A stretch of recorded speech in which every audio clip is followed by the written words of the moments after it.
Hey guys, what's up? I'm Tara Wellman. As you can see, this is not my usual video setup, but I am in the middle of a move and don't really have time to do the usual Birdseeds thing. So we're gonna try something new today that I think I'm gonna call Birdseeds Uncut, because I don't have time to cut anything. So that'll still give us a chance to talk a little bit about the St. Louis Cardinals and what's going on in their world this week, which is a lot, starting with the fact that they are essentially one game away from clinching the NL Central title. After all that has gone on for this team this year, feel pretty good about that. But it's not going to be an easy one game, especially now that it's a doubleheader on the day that the Cardinals could potentially clinch. Doubleheaders kind of ruin everything, and I'm a little bit annoyed that this is the way it's going down. With the rain out yesterday, first of all, I was hoping that they would have clinched yesterday, and then this video would not have been out of date as quickly. But nonetheless, now they have to do the whole doubleheader thing. Plus, Game 1 is now against Garrett Cole instead of Morton, which makes things a little bit more difficult. But all of that aside, the Cardinals have a secret weapon back, and it's really not secret at all, so I don't know why I said that, but this is uncut, so we're gonna roll with it. Adam Wainwright, activated, ready to pitch immediately out of the bullpen. How crazy is this Wainwright story? I mean, we all love who Adam Wainwright is as the goofy guy in the dugout, but what he's been able to do in this recovery process, certainly, maybe he is superhuman and that's why all of this has happened so quickly, but it's much to the credit of all of those who have worked with him to get him back to being healthy, plus the fact that he just heals really fast, evidently.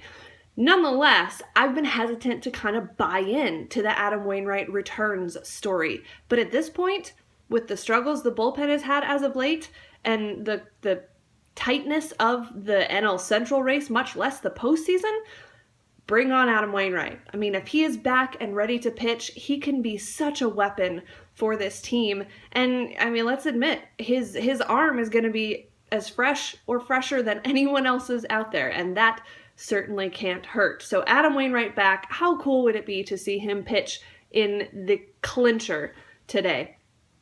Hopefully it's today. One of the two games today. Let's just do this today so that we can go to Atlanta, not have to worry about it. Especially considering there's been enough drama in this series already. I felt like winning Game 1 was a really big deal until Stephen Piscotty went out. And even talking about that, I get such a pit in my stomach because that was one of the worst, if not the worst, collisions in the outfield that I have ever seen in baseball. I know, even Shane Robinson was involved in a pretty bad collision a couple years back that really threatened his career as well, and he was able to make a full recovery. But man, let me tell you, Matt Carpenter's not the only one that thought Stephen Piscotty was paralyzed when he went down the way he did. Just the way he collapsed and went motionless and was out cold.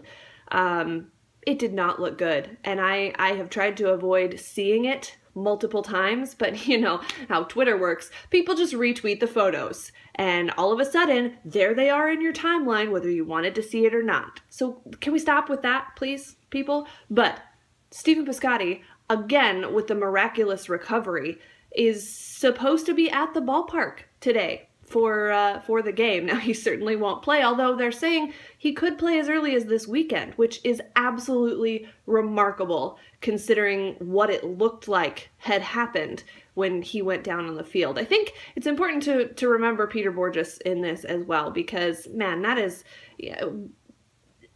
on-field performance aside, Peter Bourjos is as much a part of that team as anybody, and to see his reaction and the struggle that he was having. I mean, just imagine if you had done that to someone that you were good friends with and you felt like their life or their career or even just the season was at stake. Man, it's hard to bounce back from that. And I think it was really telling that Jason Hayward made a point to seek out Peter Bourjos, make sure that he was okay, and try to deal with that end of this collision situation as well.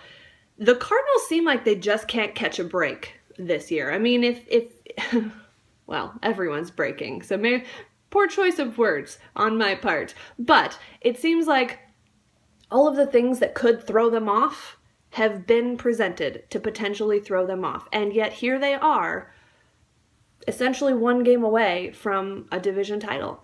And they're doing it in the toughest division in all of baseball, with the best 3 teams in the game, in the Cardinals, the Pirates, and the Cubs. They've had to survive a lot to get to this point, and it's really not going to get any easier once you get past the division title, but it would sure feel good to get that one done and out of the way, and then they can go to Atlanta and kind of set themselves up for what might happen in the postseason.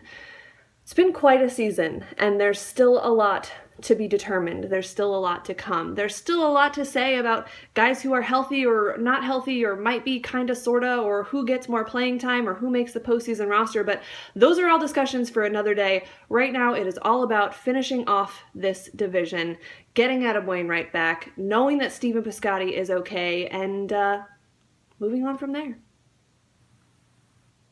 I realize I don't really know how to finish off this video without any editing, so one little edit, but that's all.